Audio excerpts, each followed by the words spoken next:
Hi, everybody. Welcome to SQL Saturday from Minnesota. We're excited to have you here.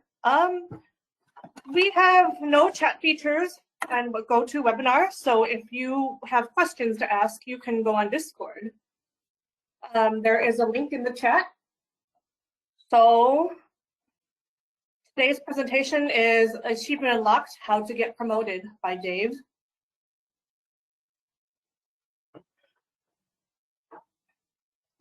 Our contact information is here. The past Minnesota user group is happy to bring you SQL Saturday again to this year, and for more great content all year long.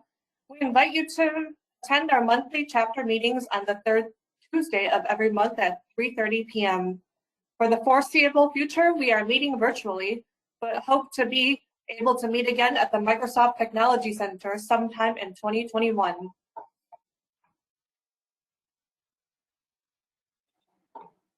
We'd like to thank our sponsors, our global sponsors, Microsoft Azure, Google Cloud, Melissa, and Red Hat. We wouldn't be able to be here without the help of these generous sponsors.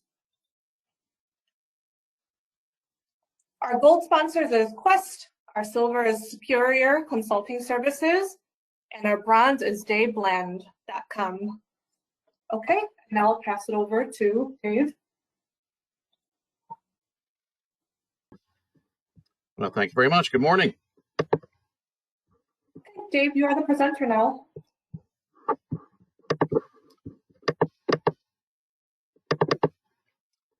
I am trying to click the share my screen button here, but it doesn't want to let me do it yet. Oh, there we go. Now I can do it. All right. Can you all see?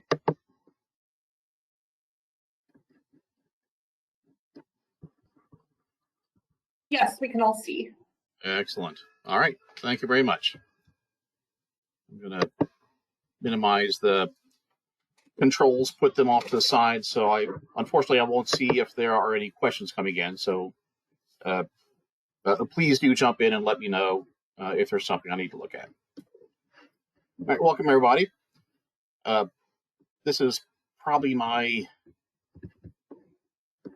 maybe 40th SQL Saturday presentation.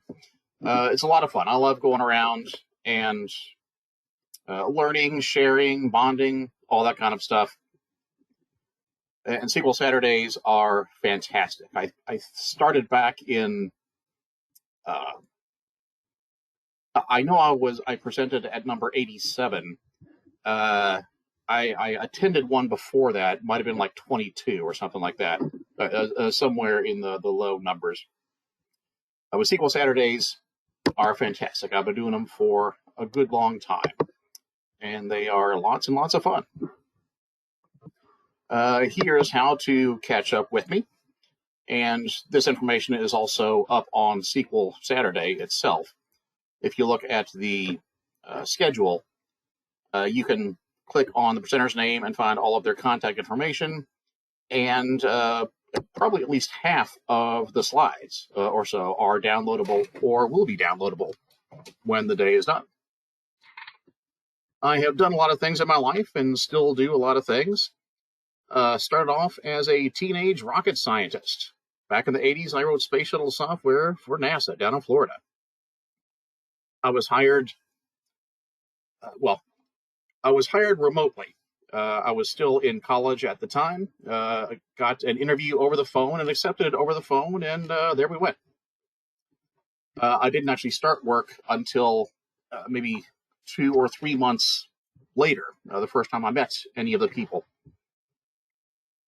And when I was hired, before I started, was shortly after the Challenger shuttle blew up. They already had my position allocated, and they'd finished the last few interviews, and they got to me, and then I started several months later. But when the Challenger blew up, they froze all the department budgets and things like that. So there were almost no new people hired at the time. Since my position was already semi-underway, that means I was one of the very few people who was a new hire who went through orientation and all of that stuff for like a year and a half. Got to go to there, work down in Florida, and was around to help the next shuttle go back up into space a year and a half or so later. It was pretty wild. Basically standing at what they consider minimum safe distance at a shuttle launch. Not just the noise and all the spectacle, but you're so close that my whole body would vibrate from the sound. You could feel all the wind blowing off, not just necessarily wind, but the change in pressure and all that kind of stuff. It was really wild. It was a great way to start my career. Wasn't the first techie-ish thing I do, but my first full-time tech job. I had done, in the past 30-ish, 35 years, have done lots of other things. I think I've had 20 jobs or more, depending on how you count it. A lot of times I was, a self-employed consultant.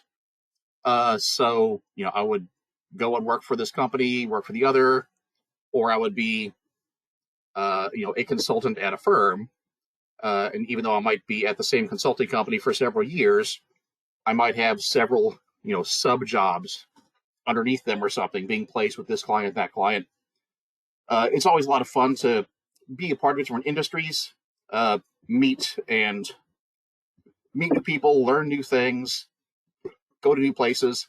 It's a great way to expand what you can do and grow as a person.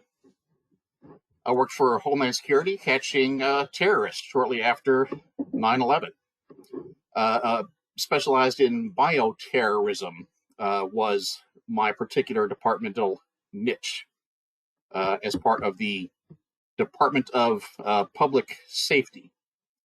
That's been renamed to Cabinet for Health Services, or I always get the new name wrong.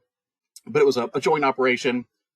The fairly newly formed Homeland Security Department, working with them, and I got to do some really interesting stuff, basically using data to potentially catch very bad people. I got to do sort of a similar thing, although less severe, for 5 years, working at Heartland Payment Systems, which is now called Global Payments. They're a payment processing company, kind of the middleman company between your bank, who gave you your credit card, and one of the processors on the back end, Visa, Amex, something like that. And there, among other things, I got to work on the fraud detection. So got to use data to catch bad guys in a different way. People who would try to use your money instead of theirs. The past many years been at Baptist Health, using data to keep people healthy and happy, and to keep the company finances and personnel, etc., also healthy and happy. It's nice to be able to help people in a more direct fashion, instead of just stopping bad things, to actually improve, more directly improve the lives of all the people that are around me. Apart from full-time career type stuff, also do a lot of side things. The Civic Data Alliance is one of the volunteer groups I work with, part of the Code for America Brigade, which was partly launched through the National Day of Civic Hacking that began in the White House. It is a way for tech people around the country to use our talents to give back to the community, help those around us. I like to describe it to my non-tech friends as Habitat for Humanity for nerds. So instead of going out there with a power saw or something. I'm there clicking on a keyboard and doing something to help those around me with my skills rather than the things I'm not good at, like picking up a hammer. Shortly after NASA, I actually worked with id Software back on the Wolfenstein 3D days, for those who are so old they remember that kind of video game. They had already released their software on the shareware model for the PC, and then I was a side company that partnered with them to put it inside a virtual reality helmet. At that point, VR in the very early 90s was essentially a motorcycle helmet with two small televisions strapped to the front. It was very, very cumbersome. But it was a whole lot of fun to build the first American virtual reality arcade cabinet. So the big arcade games that you would sit inside or on top of, and put the helmet on. And I worked on the software to let you look around corners and otherwise use your helmet in other nifty ways besides just looking to see what's ahead, which you were able to do on the PC. I owned a publishing company for 13 years. Founded it in the game industries, where we started role-playing publishing, and then eventually also expanded out into novels, starting off with speculative fiction, sci-fi, fantasy, and horror, but eventually also branching out into mystery, romance, poetry, cookbooks, lots of things. Hundreds of books published in that time. It was a lot of fun. And while I was a part of the game industry, I also got involved with the Christian Gamers Guild and started holding church services at game conventions for those who were interested in doing so. And since then, have done a lot of preaching at comic cons, horror cons, sci-fi cons, any other interesting, nerdy, weirdo kind of thing that I'm a part of. And it's fun to write sermons about zombies and pirates and aliens and whatnot. Always have some other kind of thing cooking. That's sort of part of who I am. I still don't know what I want to do when I grow up. All right. How to get promoted. Achievement unlocked is our talk for today. Going to look through our body at ways to make us more attractive, to jump up the ladder. So how do you get something done? Give it to a busy person is an old adage. It doesn't always work that way, but if you have the enthusiasm and curiosity and drive, that is going to make you more eligible, perhaps, to jump up. Use our brain is our first step. Probably an obvious one. In my case, I mean, use it to always learn. Do something that is new. Learn stuff that you don't know anything about. When I attend conferences like this, SQL Saturday, cybersecurity, whatever it might be, the things that I already know how to do, I could go to sessions about that and learn how to do it maybe a little bit better. Or I could go and look at the topics I don't really know much about. Because the things I know how to do, I usually know how to find the answers, or at least how to ask the questions to help me find the right answers. But things I don't know much about, or have never been exposed to at all, why not do it while I'm here at a conference and be surrounded by my peers who know and like the same kind of things that I do. We have that in common. So I always try to keep learning, keep trying new things. Of course, it also means that I'm always a noob. I'm always the new guy because I'm starting to learn something new all the time. So essentially, I never know what I'm doing, which is wonderful. I love it. It also means that I make lots and lots of mistakes. I fail all the time. I'm pretty good at that. In fact, messing things up is probably my primary skill. That is part of being a lifetime learner.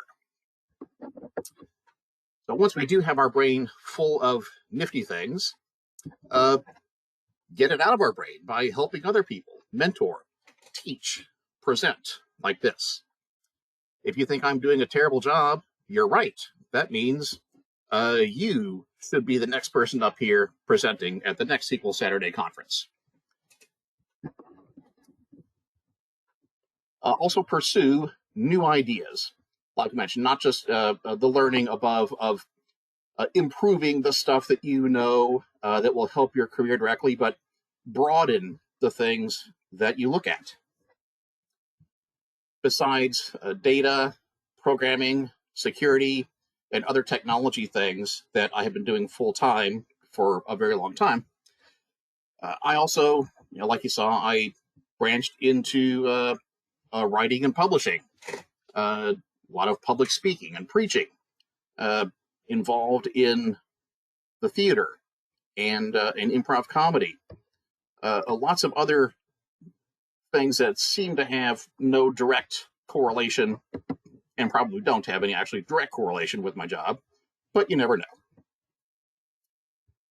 Here's a photo of kind of one of the random things that become a part of my life. I'm the third guy from the left there. This is at a horror authors convention a few years ago. They wanted me to be the moderator or the MC of all of these professional horror authors as we were discussing mental health. So I guess they figured they want to talk about horrible things and insanity and depression. What better guy to represent us than Dave Mattingly in the center of the panel? Not really. I mean, I minored in psychology and philosophy because I'm interested in so many things besides just tech stuff. Use your eyes, read, gain new perspectives, and look to where you want to go. I have switched in the last several years more to audiobooks than to written books or ebooks.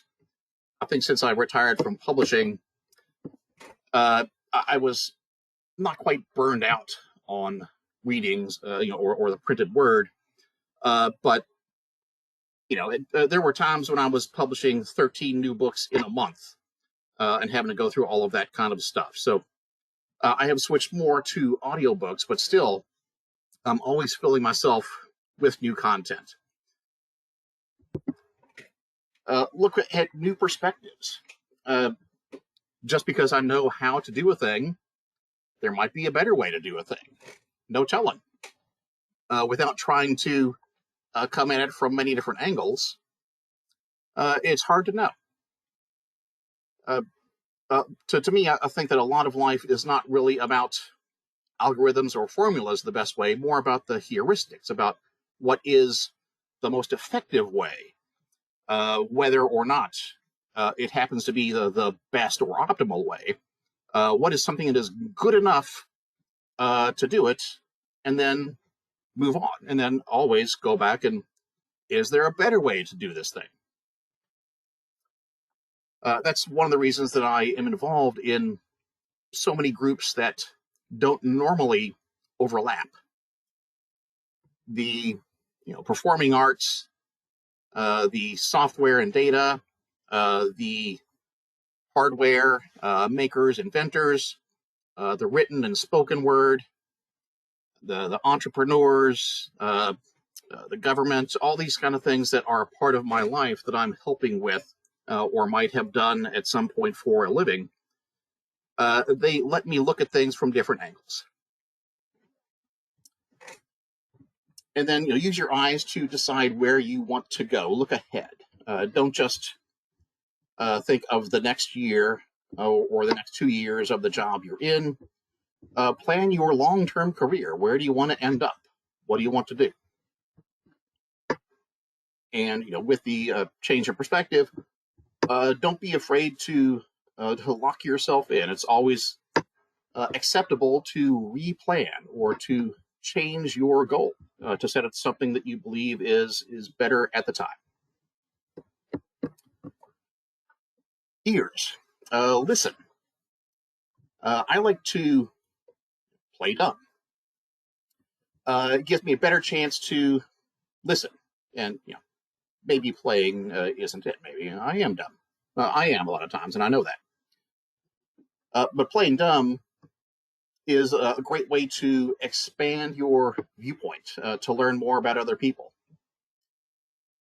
Instead of, if somebody says something that you believe is wrong or confusing, instead of saying, no, here's the answer, here's how you do it, say, really, why, and how did you come to that conclusion? I didn't know that. I never knew we were supposed to, sleep at night, or something obvious. Why is that? And get to know people by asking questions. I know a lot of things, but the more I learn, the more I realize there is more and more to learn. Every answer leads to 20 more questions. Socrates said that true wisdom is knowing that you know nothing, and that is certainly me. And also play dumb in like the large meetings. If we might have an all employee meeting, so we've got a couple hundred or 1,000, whatever people there, the CEO talking, and he spends 20-30 minutes dropping these bombs on us about here's the new thing and that, and at the end, any questions, and everybody is kind of awestruck trying to absorb it. Sometimes I'll ask a really stupid question. So you're saying that it's good to sell something for more than we buy it for? Really? Making money is a positive? It's really obvious. Yes, of course, that's what he was saying. But that if nobody else was asking, that does mean that that the next person will think, well, I have a question, but at least I'm not that guy. And that's all totally good. Using our ears lets us learn from people, like I had mentioned earlier, and ask for feedback. We don't know how we're doing unless somebody tells us. And the more we listen to people around us, the more we see ourselves in those other people. And the better we can relate. And the better we can relate means that the more perspectives we have, the more relationships we have, the stronger friendships. Since I've worked at 20 some odd jobs, I know people all over the place that I've worked with, made so many friends, it's crazy. And we did have a couple questions come in. Do you want to jump in with those, our moderator here?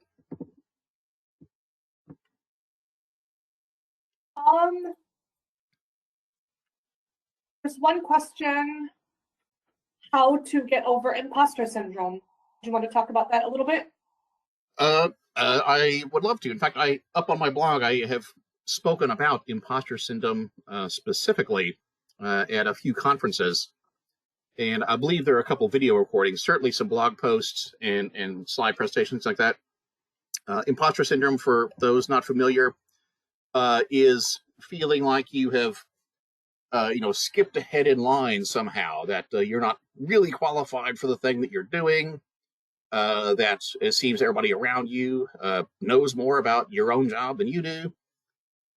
And what I've learned is that by going to medical conferences, author conferences, technology conferences, all these things, it's amusing that almost every one of them has a talk about imposter syndrome.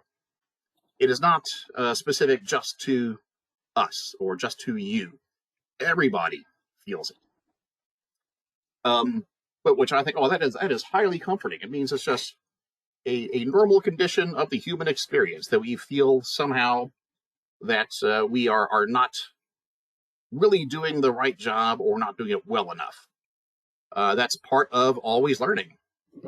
by propelling myself forward constantly by trying new things and always being an idiot because I'm so new at everything I'm trying, or a lot of new things, that I have become comfortable with it. And in my case, actually, improv comedy helped me. Improv, we never know what's happening, what the next suggestion is going to be, or the next scene, what our co-performer is going to say. And it seems strange that improv, I'm sure improv looks highly stressful if you've never tried it. But in my case, I find it actually reduces stress. It's a nice stress reliever. I am comforted through improv by knowing that I have no idea what's happening next. I'm just going to accept it and go on. So if I'm at the office and, oh my gosh, this report is wrong. They have the wrong numbers here. What are we going to do? Somebody is freaking out. Hey, it's okay. We'll just put the new number on there. It's fine. We can change this thing. That's what we do. I mean, last night I was a firefighter. That was also a rabbit. It's okay. We can do this thing. And like I said, I will be in the Discord room to chat, and we can catch up on imposter syndrome and other things there if you are interested later. Next, use your mouth. Present, like I said, speak, teach. Lots of ways to get information out there. You might not think it, but I am an introvert, like many of us here in the virtual room. I had to get over that, and many ways to do so.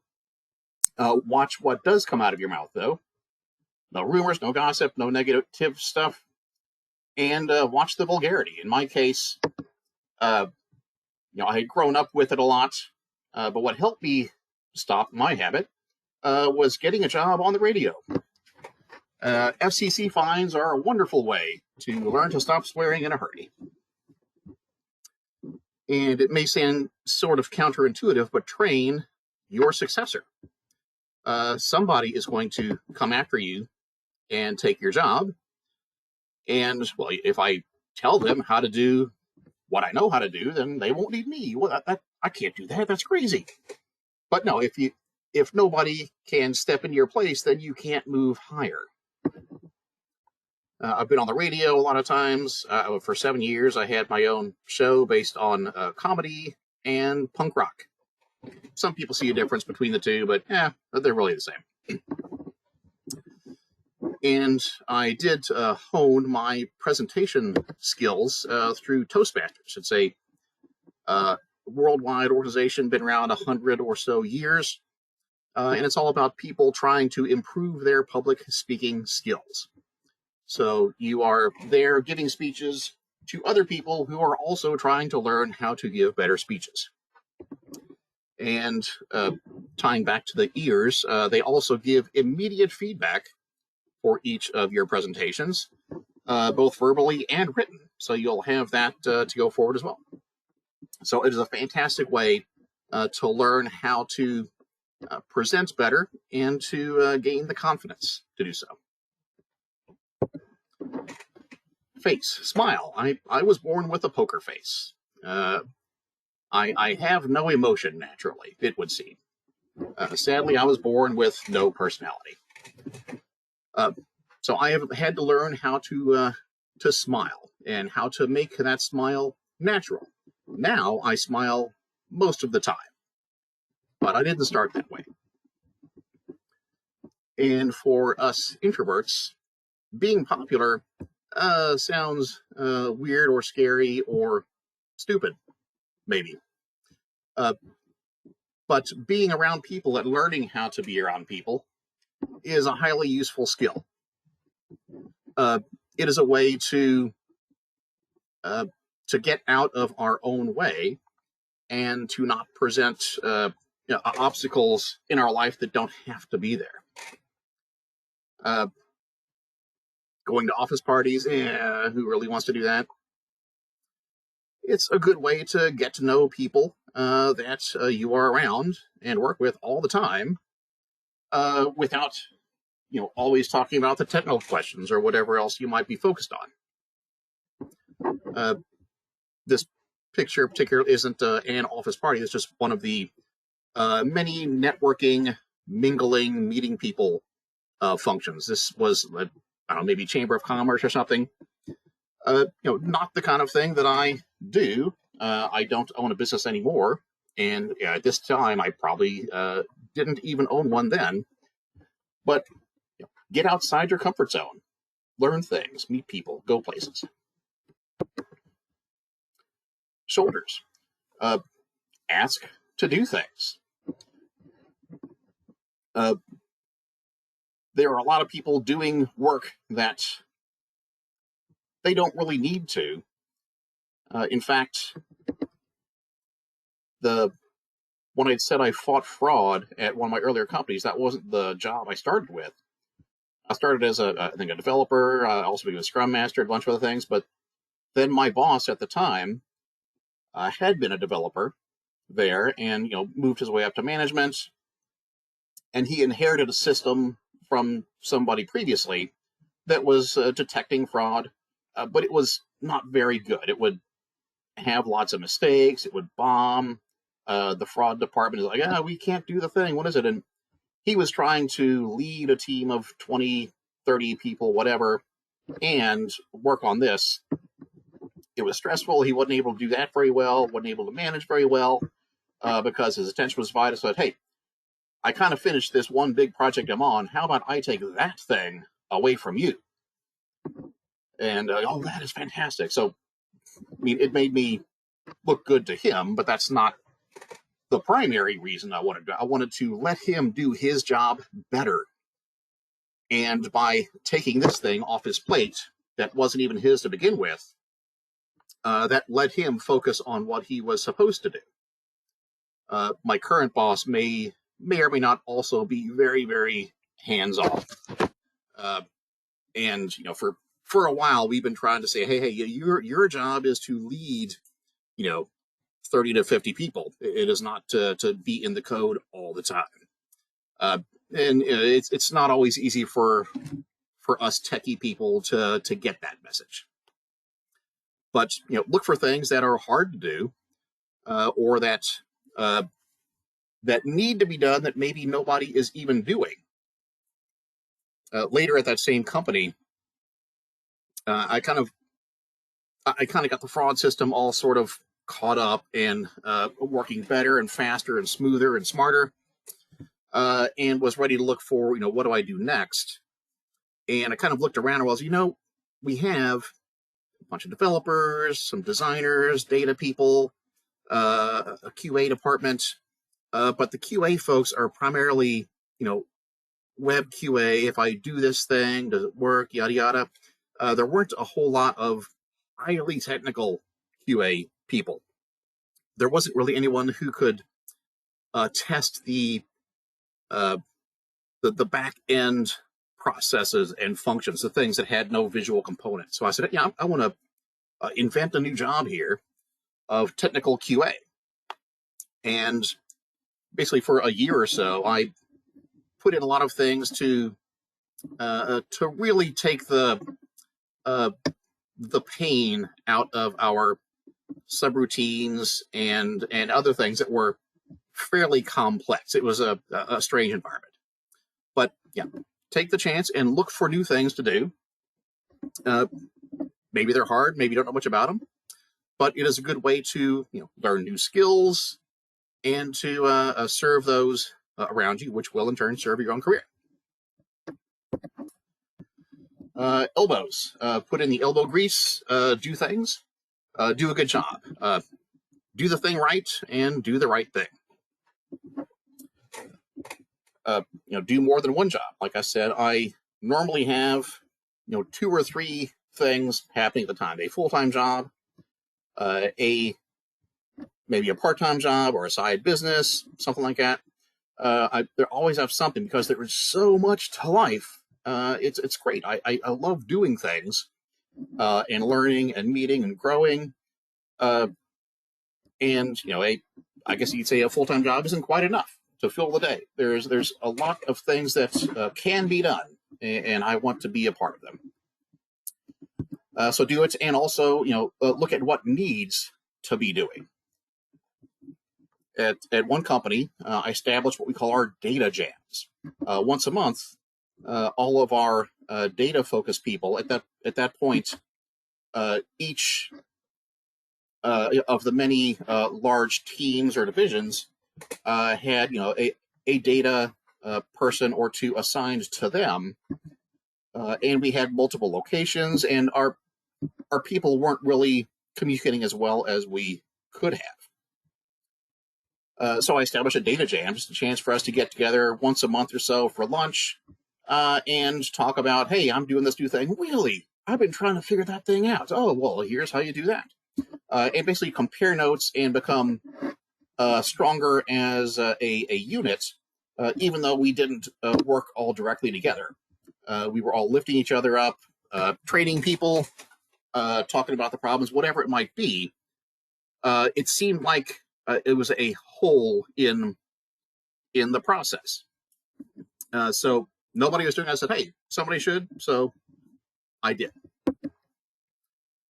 Wrist, using the wristwatch here. Respect time, be on time, be prompt, understand your priorities, and give yourself and meet deadlines. Here's an old calendar week for me, color-coded by the type of thing. And as you can see on Saturday, my Saturdays are like really busy. I can't be at 6 things at the same time, but I have on the calendar to figure out, here's what's happening. I can go to this, or I can go to that, or I'm going to this for a while, and then go to the other thing. There are all kinds of things in the community to become a part of, and this is a fantastic way to get involved. Our hands, learn how to give it a handshake. We can't do it now, but it's a dead fish for a lot of people, or you're shaking hands for like 2 minutes. Shut up, it's weird, leave me alone, stop holding my hand. Do that, and share the credit. I might do a thing, but it's always a team effort. I didn't get to where I am on my own. None of us have or can. When we succeed, it's us. When I fail, it's me. And give everybody else a hand up. I can't get the animated GIF to work inside the slide here, but that's basically a guy in a Superman suit riding an escalator up. So he is giving himself a lift, but he is Superman. He does that to help other people as well. Fingers. We use our fingers a lot in our job. Write. Besides just doing the job and typing, whatever it might be, do other things. Write or blog, white papers. Establish yourself essentially a paper trail or a list of publications. Even if they aren't directly or at all related to your job, blog about your favorite quinoa recipes or anything like this, but do it consistently. When you learn how to write, that comes in useful so many other ways. And besides just typing, podcast, video casts, interview other people or give interviews. It's a wonderful way to share your knowledge and to learn more and help others. Now, this is from a newspaper article several years ago showing me with some of the books I had published, and you can't see, but there's probably another 50 laid out flat on the table in front of it. Growing up or going to college, I never thought I would get into writing, but there you go. When something comes up, you just chase while the iron's hot. And fingerprints. We aren't all interchangeable. We are individuals. We are specific. Who are you? Always be you, no matter where you are. I've had a variety of brands myself over the years, depending on where I am or what I'm doing. I was big into master data for a while, so I called myself the Master Data Master. a logo and business cards, things like that. When I first got into publishing, I picked the masked man icon. That was one of the images on the first magazine cover. And like, hey, I like that. I'm gonna pick that for an icon for myself. When I was publishing, I spun off a business imprint instead of Black Worm, WYRM for dragon, which was great for the sci-fi. It didn't really scream business, so I picked Buzzworthy and picked a cute little bee as the logo and all that kind of stuff.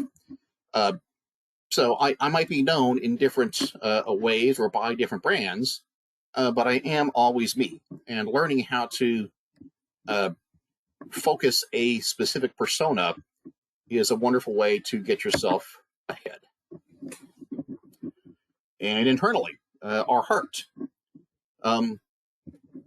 I was probably born with a small wrinkled heart. I'm not naturally expressive or grateful. I had to learn those. But thank people. Thanking people is always worth more than you would ever think. And encourage.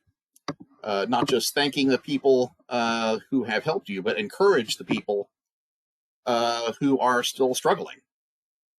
And then find your passion. What do you really love? Especially if you can find something you love about the job you're already doing. I always try to find not just, what does the job that I'm doing, I have to, do this thing, type that, get it over here by this date. But, why am I doing this? What is important about it? On my resume, the first line, the objective is always something very similar to use my talents and skills to improve mankind or to save the world or something like that. And it makes it stand out on a resume, but also, sure, I'm working at a healthcare company. How can I use that to save the world or improve mankind or make a lasting impact? In healthcare, it's probably somewhat easy to see how I am doing that. But all the other jobs. When I was working for the finance company with the credit processing, well, doesn't this seem like it might be boring? No. I mean, finances and guaranteeing that the right person has the credentials and all that. That is highly important. I'm saving people's finances, peace of mind, etc. You have to find out what it is about your job that really has an impact on you. And when you have that, it will improve the quality of the work that you do, and you will have an easier time waking up in the morning and going to work because you are doing something really important. An old anecdote about 3 people piling up bricks, and somebody asked the first guy, "What are you doing?" "I'm stacking these bricks in the wall." He asked the next guy, "What are you doing?" I'm making $10 an hour." And he asked the third guy, "What are you doing?" "I'm building a cathedral." Yeah, we are all doing something that has lasting significance, but sometimes we don't see it. And then guts. Do stuff that scares you. Get out of your comfort zone. I have sometimes it seems like I don't even have a comfort zone anymore. My comfort zone is being uncomfortable. As my old improv coach used to say, get comfortable with being uncomfortable. And the other great piece of advice was that awesome is on the other side of fear. Yes, we have to learn and do new scary things before we can get new, better results. Hi, Dave. Yeah, go ahead. Sorry to interrupt. Is there any real life examples? There was a question in the audience, as in like any scenarios you used any of the skills applied. Constantly. My whole life is all about learning and changing, thinking, giving, the finding passion. That was my resume bit and how we look for the meaning and impact of what we're doing. The comfort zone, for me, improv comedy, learning how to speak publicly, things like that are ways that I do it. Was the question asked about a particular thing I'm talking about, how it can apply? Or, yeah, each of these I could go into a 20-minute story about. Okay, while you try to get some specifics on that, get out of your comfort zone, learn to deliver bad news. Things aren't always happy. And talking of getting out of my comfort zone, I started getting into costuming years ago. So here I am in my mini-me costume up on stage, giving a thank you to the presenter. It's fun and disturbing at the same time, which is great. And also I had the guts to make your own job. Like I said, I was at companies where, hey, we need somebody to do this. Nobody's doing it. I'm going to make a new job to do that. In fact, I kind of accidentally gave myself a new job title. I had been signing my emails as Data Commando as part of my signature. And then I got a new boss who then put a new boss between me and him. And the new guy thought, oh, well, that's his title. So that actually became my job title, Data Commando, a thing that had never existed before. And here's me to me up close. None of you will sleep tonight, I'm sure. Sorry about that. And our bottom. Okay, sorry about this one. But yeah, we do bad things. Learn to admit when you do stupid and learn to get rid of them. And then when you are done, flush. So we all have bad things in our life. Get rid of as much of that as you can. And then when it's gone, don't dwell on it. Use our feet to travel, go places, get involved in things, meet other people, learn. Here is a very abbreviated a photo of my speaker trophy wall. I like to keep programs or stubs or badges or whatever from all the places that I go and get involved in, and now it's like half of a bookcase. Scale, measure your life. It's easy to think we're on track if we don't look to see where we are and how far we've come. Establish the guidelines or guardrails of what you want to do and how you can get there. Track it and set some accountability. I had an accountability meeting this morning, 2 hours before coming here to present. Get together with a couple of guys every Saturday morning, and here are the goals that we have shared with each other. How are we doing on this? What have you succeeded in? What have you not? How can we help? How can we maybe smack you upside the head if you need it? Whatever it is, to keep yourself on track. It's easy to lie to ourselves or forgive ourselves of whatever. But no, by being with other people to keep you on track, that makes it more real. And for our entire body, learn how to dress, learn how to use soap, all of that. Exercise, I'm not particularly good at that. Dress for the job you want. The guy here in the bottom is Batman. And take care of your health. Go to your doctor. Don't wait until you are in desperate need. Do what you can to keep yourself in optimal health. And finally, our spirit. So we do a lot of things, learn a lot of things. Why? For our family, for our friends, for our church, whatever it might be. There is a deeper meaning to life besides just the stuff we see and touch. So take the time to keep our spirit going. In my case, here's a way I got to combine my church and my play and relaxing. I once gave a sermon about zombies, so it's a lot of fun to get out there and do strange things for me. So we've looked at all the parts of the body. Here are some cool books that I like. One of the ones I like a whole lot is the first one, How to Be Legendary. It's like a general self-help type book we've all read a lot. But this one is sort of as if you are the star of an action movie. It's a fun way to look at it. Decide Success is a wonderful one. Mastering Communication at Work. And my recommendation of books changes all the time. I always try to look at new ways to do things, new fields of interests, all of that stuff. And I'm sure there are many, many books that the rest of you could recommend as well. We'll go for questions. And do we have any more specifics on the how could this be applied?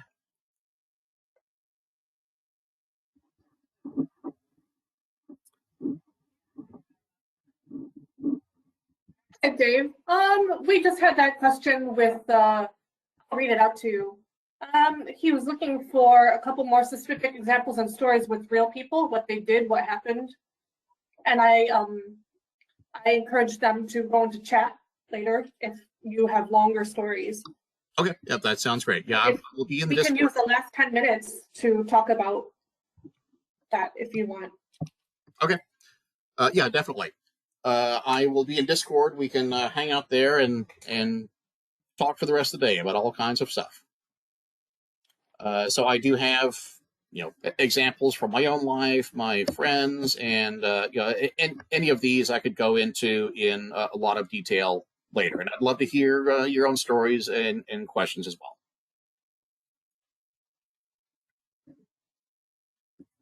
Okay, so that is what I have here for today. Again, there's my contact info. Come and join me in Discord, and I will see you there in a few minutes. Hi, thank you everybody for attending. We have this raffle at the end of the day. If you wanted to look at the SQL Saturday link, there's a link to put your information in to submit it. And in order to win the raffle, you have to be present in the drawing. Thank you so much, Dave. Well, thanks for having me. It's always a blast.